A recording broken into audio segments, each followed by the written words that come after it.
Okay, guys, so real quick, I'm gonna run down some of the specs on this thing. This thing is a 4K camera. It has a auto detect of humans and vehicles, which is awesome. A 20x optical zoom, which is a physically moving the lens in and out. It's all inside the housing, but it is literally a zoom and not just expanding the image. Has a 328 foot infrared night vision.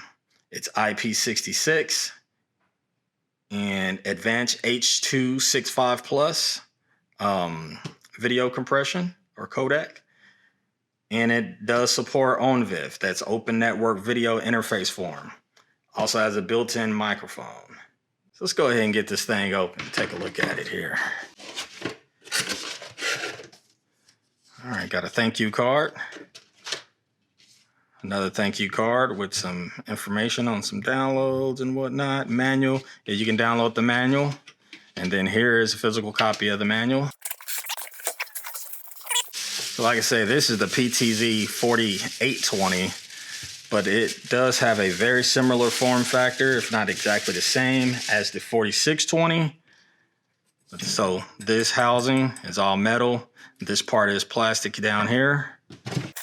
And then you got an arm that is all metal here with the metal mounting bracket.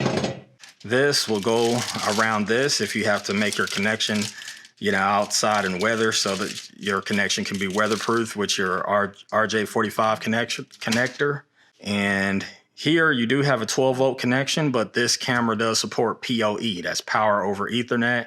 And you can just have one Ethernet wire that's going to supply your power and move your data back and forth so you can control your camera and, of course, see your video. This is going to record on some kind of a system, whether you're using a NVR, such as the Hikvision. These are specifically compatible with those. Since they are just IP cameras, I would suspect they are compatible with other NVRs as well. But definitely computers, or people like to run, there's different softwares that people run on computers or servers. For example, I'm going to be using a Docker container program on my unrated machine by the name of Agent DVR. It used to be called iSpy. They changed the name. So that's what I'm going to be using, guys. We're going to go ahead and get this thing and put it through its paces. A quick demonstration on mounting this camera. As you can see, I've already got the mounting plate, just 3 screws going there. And then also the part of the camera that fits into the arm, you have 3 set screws.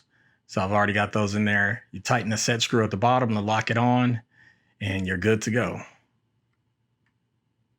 The other side of this network cable is plugged into my PoE switch, and it is powered. And when I plug it in, as you can see, the camera powers up right away.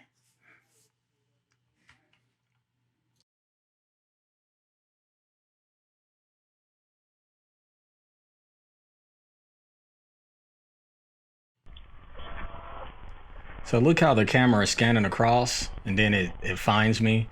Now it's identifying the truck as well, because it does identify vehicles. So as you can see, it is actually tracking me, and the camera is actually zooming in on me to get a better look. Thought this was pretty neat. I wish it wasn't so overcast. It's been like this all week. It's December here, and it's not a lot of bright sunny days, but you can see what the camera is seeing right now.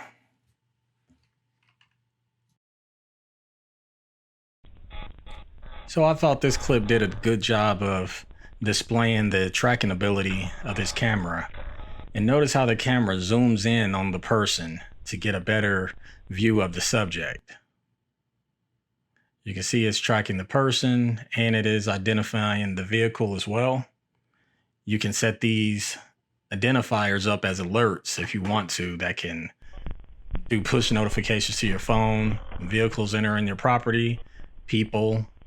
And as you can see, it does struggle with the focus just a little bit. That's probably because you have that mailbox in the foreground. It's kind of throwing off a little bit. As you can see, we can read all the text on this van. and it's about 160 feet away. In this clip, I wanted to show you guys how it locks in on the bicycle as well as myself. So bicycles and motorcycles are one of the things that it does track and it does identify. So you can just see right there.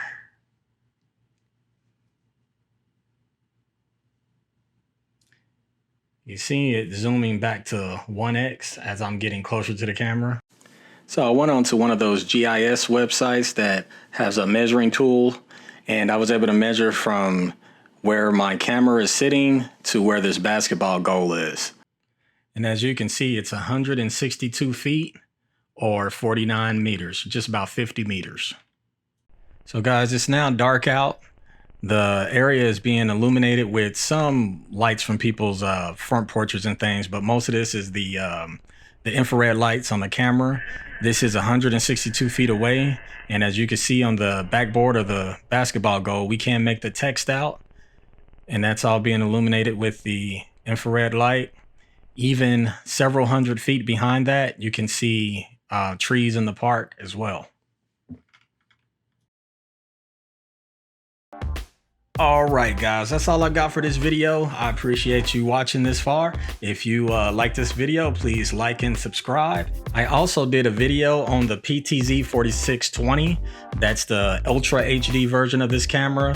That video is over here on the left-hand side. And I'm also having a video on my NVR setup to kind of show you how I set this up on my home network and my computer and server and all that kind of stuff. That's the video on your right. And if you are interested in purchasing this camera, I do have Amazon affiliate links in the description for this 4K version as well as the Ultra HD version. Thank you.